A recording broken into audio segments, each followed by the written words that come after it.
If a little green is good, more is even better. Now, back to Green is Good with John Shigarian and Mike Brady. Welcome back to Green is Good, and we're so honored today to have Christina Page on the phone with us. Christina is the Director of Climate and Energy Strategy for Yahoo, where she's responsible for driving the company's corporate environmental strategy, and I should really make that plural, strategies. Welcome to Green is Good, Christina Page. Thank you. It's a pleasure to be here. Christina, Newsweek just published their list of green U.S. businesses, and Yahoo was listed at number 9. That is just a heck of a accomplishment. What is so green about Yahoo? Well, thank you. We're really honored to be in the top 10 U.S. green businesses, according to Newsweek. And I think what that really reflects is the fact that we've got an environmental strategy that is really aligned with our values and goals as a company. It's very much part of our DNA. And it really focuses on 3 things. Number one, we really walk the talk as much as we possibly can, and we're constantly looking for ways to improve on that. And one of those is the way we design our data centers. That's really where our big impact is as a company. We consume electricity as part of our data centers that helps us to serve our 600 million users. And we're looking for ways to make those as efficient as possible, both in terms of our design and how we run them every day. Use as efficiently as possible both water and electricity in running those things. The second thing is we've got great resources in terms of our properties and the ways that we reach out to our 600 million users. Yahoo Green is the number one green content website on the web right now, so it's a tremendous opportunity there to educate and inspire Yahoo customers every day about how to be greener in their own lives. There's also lots of green information that you can find on Yahoo Shine. It's a site for women. Yahoo News, which people go to every single day, and Yahoo Autos. We had a great piece a while back about comparing the energy efficiency of different car models. So just great resources and great green content to be found on virtually everywhere on Yahoo properties. Christina, I want to step back a little bit. You got your environmental studies degree from Brown and then your master's environmental management from Yale, which, by the way, has been well represented on this show with lots of your colleagues and others who have graduated from Yale who have gone on to create great green companies and written books and all sorts of other things. But how long ago did you come to Yahoo? I came to Yahoo 3 years ago, and I'm constantly impressed and inspired by my colleagues from Yale. One of the great things about having a job in sustainable business is the people you get to work with every day. I came here from Rocky Mountain Institute, which is a energy efficiency think and do tank located in the Rocky Mountains. It's founded by a guy named Amory Lovins, who's an energy efficiency guru. And Yahoo kind of made me an offer I knew it'd be dumb to turn down. They were really saying, hey, we need to figure out a climate change strategy, a corporate sustainability strategy for the company. And so when I had the opportunity to do that and apply a lot of the ideas that Rocky Mountain Institute engages in and talks about, it was just a fantastic opportunity here. So so I moved to the Bay Area. First thing I did was on a plane down to Brazil, actually, to look at a project that we were investing in around alternative energy down there. And it's been a pretty wild ride ever since. Well, when we've had people in similar positions like you have from this earlier this month, we had the guy on, Dave Stangus, who runs corporate sustainability for Campbell's Soup, and we've had the gentleman who runs it for Coors Miller, and they all tell us that this is really not a race. This is not about a finish line. That it's a continuous process. So I want to step back and talk about, like you said, one of your greatest opportunities was the Green Data Center. Talk a little bit about how you came upon that and how you've invested so much into, making it a greener and a more sustainable opportunity for Yahoo. Sure. I think that's a great example of Yahoo walking its talk. We see an opportunity to both save money and be greener by making data centers a lot more efficient. In September, we opened, there's a groundbreaking and the ribbon cutting ceremony for a data center up in Lockport, New York. a brand new data center. It was recognized by the Department of Energy earlier this year with a $9.9 million Green IT award from the Department of Energy. And basically what this building does is it cools our servers a lot more efficiently. It uses a lot less water and a lot less electricity to cool the servers. And the inspiration for that design, we've got incredibly smart engineers here that I'm really honored to work with, came from a couple of fronts. One, it came from a design for a chicken coop. If you look at a large-scale chicken coop, you've got a lot of chickens in there. You need to keep them cool. And it's a long, narrow, tall building with vents in them that's designed to channel the air as efficiently as possible to keep the building cool. And the other inspiration, one of the engineer who designed this, it's a patent-pending design, is the buildings in upstate New York. He's wandering around there. We chose New York partially because of the clean hydropower they have in upstate New York, and also the climate was really good for this design that we had in mind. If you look at the older buildings up there, these industrial buildings that were designed pre-air conditioning, basically, before we started moving air around by brute force, these are these long, tall buildings, and a lot of times they're kind of sitting crooked on the land. They're not set, to align with the roads perfectly. They're sort of an angle. And what they're doing is they're taking advantage of prevailing wind conditions. They're really looking at the microclimate, and they're built to maximize the use of free air and free cooling. So basically, in this data center, this giant chicken coop data center, about 99% of the time, the vast majority of the year, we're keeping our servers cool just by kind of opening the windows. We've got a filter in place to take care of it, but basically the free air outside is taking care of those servers. And what that means is we've got a data center that's 40% more efficient than industry standard. We're using 95% less water. It was cheaper to build in the first place because we're not installing these big expensive chillers. And it was faster to build. We built it in 6 months from dirt. And in terms of the overall savings, in terms of electricity that you see from this data center versus a conventional data center, it's the equivalent of electricity savings that you take to power about 1.1 million laptops. Wow. And the amount of water we save annually is about the same that flows over Niagara Falls, which is right nearby, in about 2 minutes. Wow. Or about enough water to provide subsistence drinking water for about 200,000 people over the course of a year. Wow. So now, did you learn this also from any of your friendly competitors, or did you start this whole project from scratch? And if some of your friendly competitors are out there listening right now, is this an industry, and are you in a position where you and other chief sustainability officer type folks are trading best practices? Yeah, we were just actually at an event here in Silicon Valley. Silicon Valley is just a great place for this kind of innovation because people recognize that innovation in clean tech is really the next revolution. There's an event called the Data Center Energy Efficiency Summit, which is this great event. I presented about this design there last Thursday. And, it's a great opportunity for exchange of ideas. It's such a great time, and the challenges are really, really big, as you know. But the opportunities are really big as well. So I think you're seeing a lot of exchange of ideas, a lot of coming up the learning curve on this stuff really rapidly. It's a really fruitful time for all of us, I think. Okay, so the data centers are green and saving millions of dollars and lots of energy and doing what they're supposed to do. How about in the offices? I've been up to your wonderful offices and you've got a beautiful landmark campus and other buildings, of course. So what is Yahoo doing in the offices itself to be a greener company?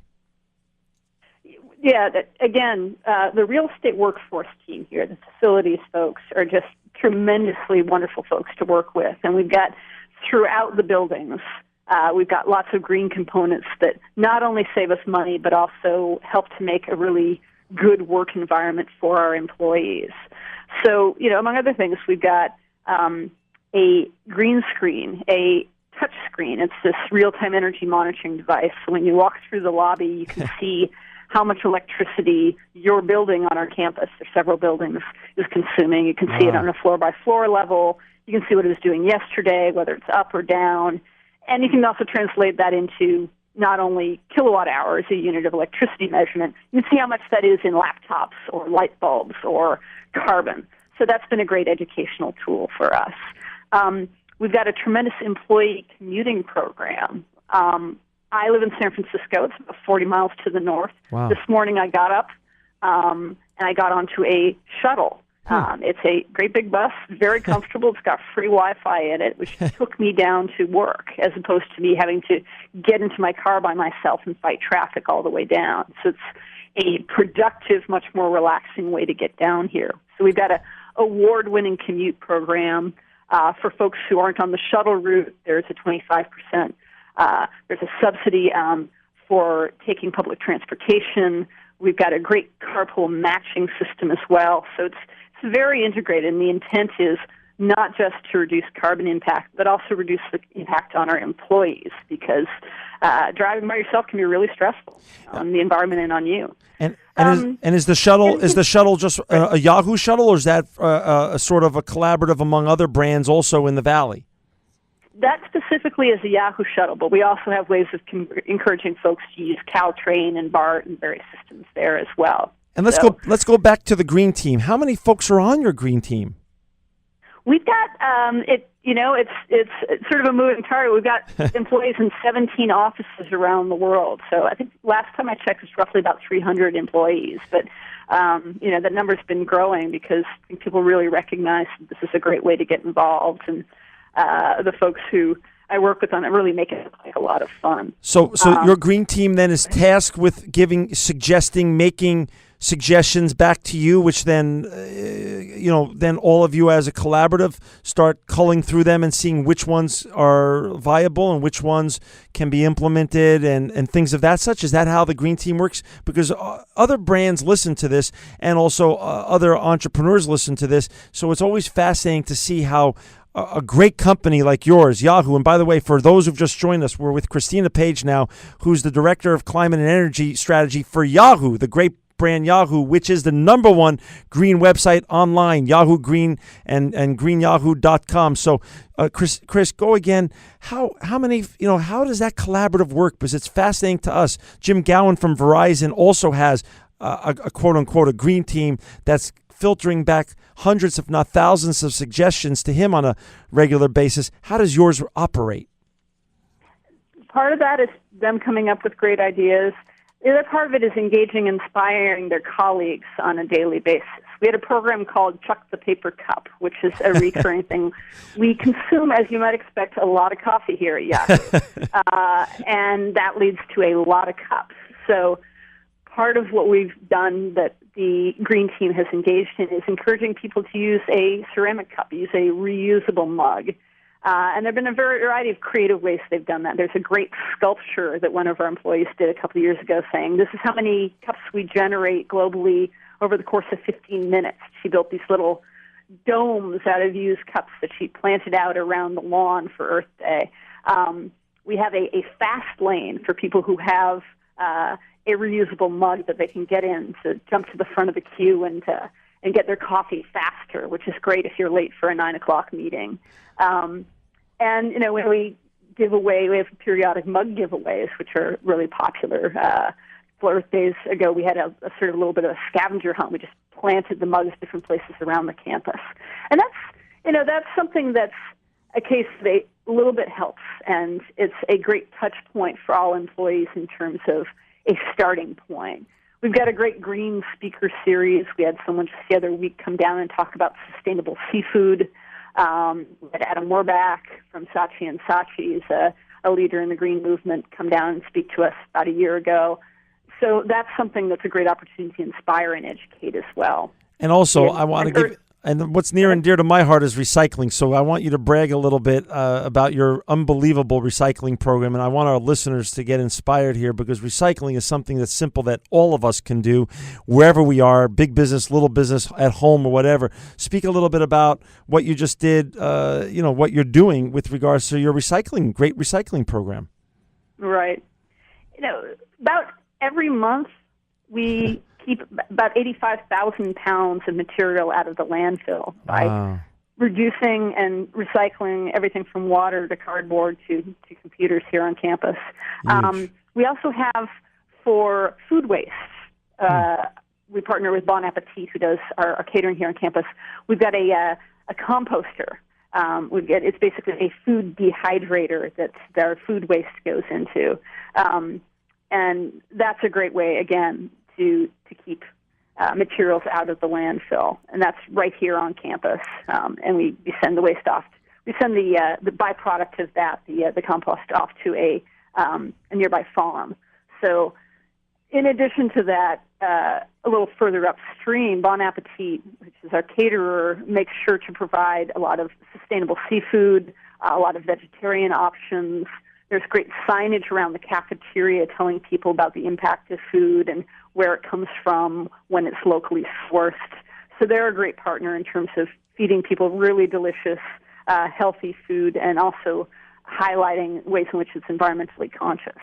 And for those listeners out there that have their iPad or their laptop or in front of their desktop right now, or if they lived on another planet for a while and haven't seen Yahoo's amazing green website, it's green.yahoo.com. It is the number one green web property in the world, and I want to talk a bit about that.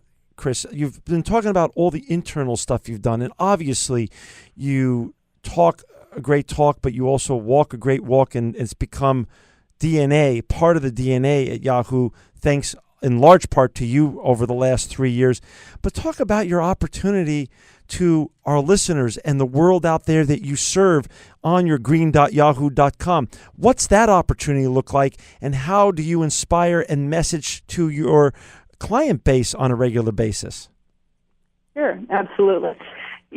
Yahoo Green is a great site that's a product of Yahoo for Good, which is part of our corporate social responsibility initiative. My partner in Green, Aaron Carlson, and our blogger, Lori Bongiorno, are doing fantastic things with that site. If you take just a random walk around the site today, the themes you really see are opportunities to educate, inspire, and delight.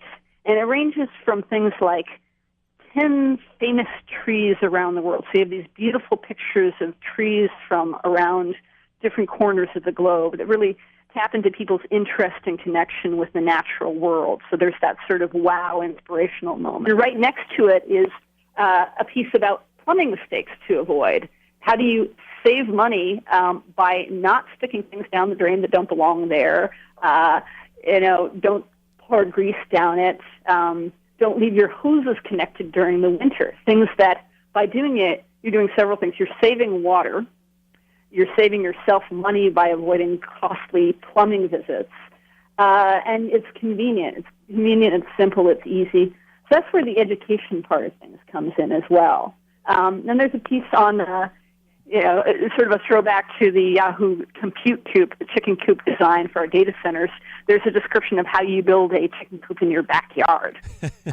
So lots of things there that are both opportunities to educate oneself in really practical, really positive ways, but also notes of inspiration, because what the Yahoo for Good team has really found with this site is people respond to positive messaging. They're not so much interested in what celebrities are doing. That doesn't seem to be something that's really a key touch point for folks. But they are interested in educating themselves. They are interested in fun facts and inspirational messages about nature. And they're interested in having practical ways that they can not only save money, but also do good for the planet. Well, on the phone with us right now is Christina Page, and she's the Director of Climate and Energy Strategies for Yahoo. We're on your website right now, the Yahoo Green website, Chris, and this is just so much fun. Like you're talking about, there's some inspirational messages and practical things, too. In fact, looking right now, did a little bit of a deep dive, looking at something that will bring a smile to John's face, reinventing the pizza box. This is amazing. We had talked to someone early on in the very opening stages of our get-togethers here with Green is Good about a year or so ago, and it is really amazing. There's a great video on just simple things that people can do.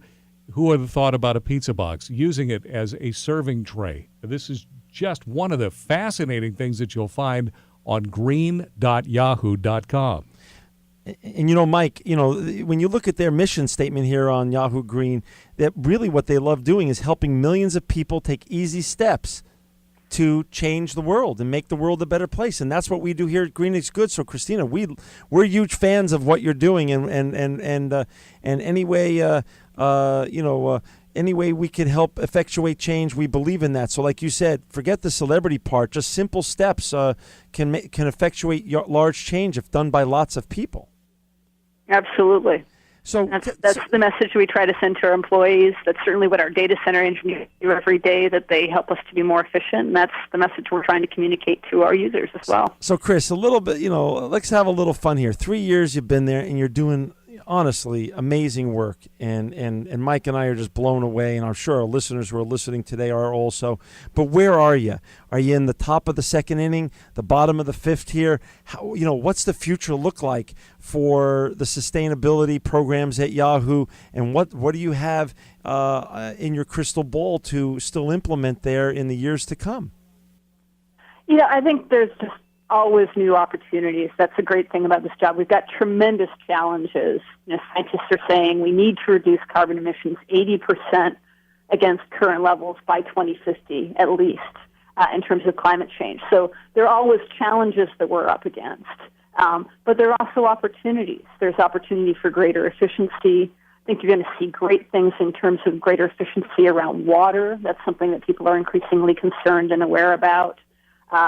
Yahoo for Good's doing great stuff with Yahoo Green. I think you'll see greater levels of interactivity on the site, green content across even more of our properties. We're really looking forward to the future in this. You're going to see more of the same, but also some really creative responses to things, continuing to tap into our employees in creative ways around the world. We've got a great team that we're growing in Europe. So all sorts of stuff. The great thing about this job is it's continually evolving, both the challenges and the opportunities. Sometimes it's hard to tell what's going to happen next. Your position really didn't exist at so many, of course, corporate America, especially at publicly traded companies years ago. And we have 5-6 years ago, it didn't exist. And we have lots of young listeners from colleges across America that email us or contact us, and they want to know, how can I be the next Christina Page? We're down to the last 2 minutes. Do you have some pearls of wisdom to share with the next generation coming up behind you on how to prepare to help not only change the world, but get ready for their careers? Absolutely.